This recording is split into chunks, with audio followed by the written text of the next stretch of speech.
નમસ્કાર બાળમિત્રો, જય હિન્દ। આજે આપણે ભણીશું ચેપ્ટર નંબર 3 સચ્ચા હીરા।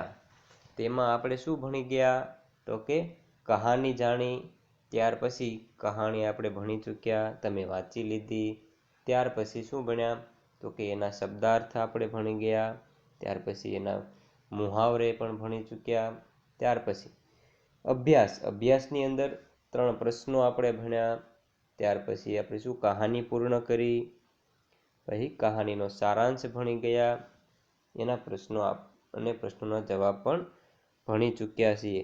હવે આપણે શું ભણવાનું છે તો કે સ્વાધ્યાયની અંદર આપણને મુખ્ય 2 પ્રશ્નો આપેલા છે।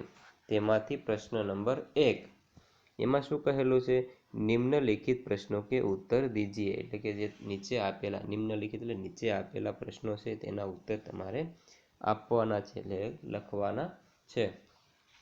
તેની અંદર પ્રશ્નો આપેલા કેટલા છે તો કે 4 પ્રશ્નો આપણને આપેલા છે। તેમાંથી પ્રશ્ન નંબર 1, पहली स्त्री ने अपने बेटे की प्रशंसा कैसे की। यानी कि पहली स्त्रीए તેના પુત્રની પ્રશંસા કેવી રીતે કરી, તો એના વિશે આપણે જાણીશું।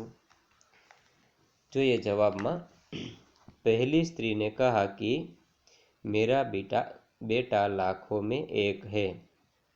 पहली स्त्री ने कहा कि मेरा बेटा लाखों में एक है। उसका कंठ बहुत मधुर है, वह बहुत अच्छा गाता है। उसके गीत को सुनकर कोयल और मैना भी चुप हो जाती है। लोग बड़े चाव से उसका गीत सुनते हैं। भगवान सबको मेरे जैसा बेटा दे। भगवान सबको मेरे जैसा बेटा दे। इस प्रकार पहली स्त्री ने अपने गायक बेटे की प्रशंसा की।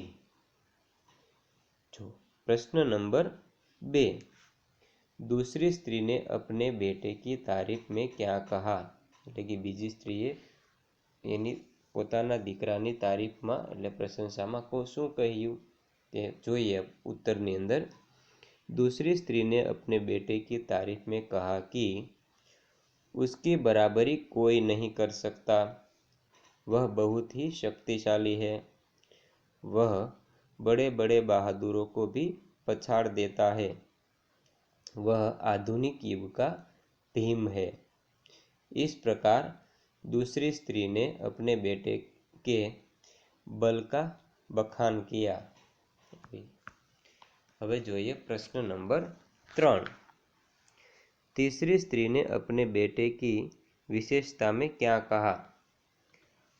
એટલે કે ત્રીજી સ્ત્રી હતી તેને પોતાના પુત્રમાં શું વિશેષતાઓ હતી તે એમાં એના વિશે શું કહ્યું જોઈએ। હવે उत्तर, तीसरी स्त्री ने कहा कि मेरा बेटा साक्षात बृहस्पति का अवतार है।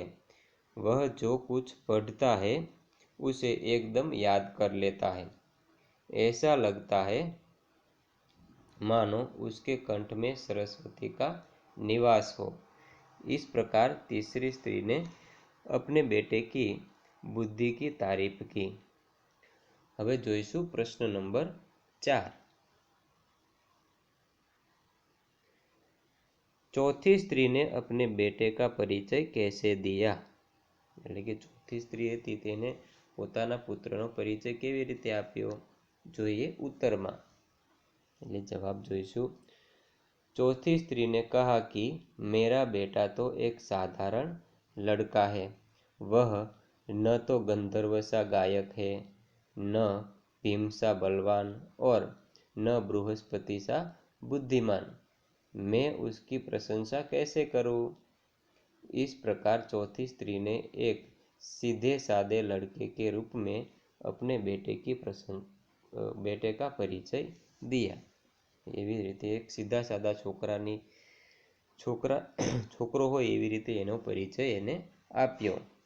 હવે આ હતા આપણા પ્રશ્નોના ઉત્તર।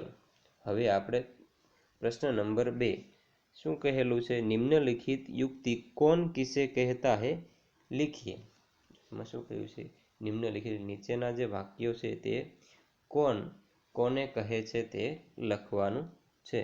તો એમાં વાક્ય નંબર 1 पहला, यही सच्चा हीरा है, यही सच्चा हीरा है। यह कौन बोलता है और किसे कहता है? तो कि यह वाक्य एक वृद्ध महिला चारों स्त्रियों से कहती है। यह वाक्य कौन बोलता है? तो कि एक वृद्ध महिला चारों स्त्रियों से कहती है।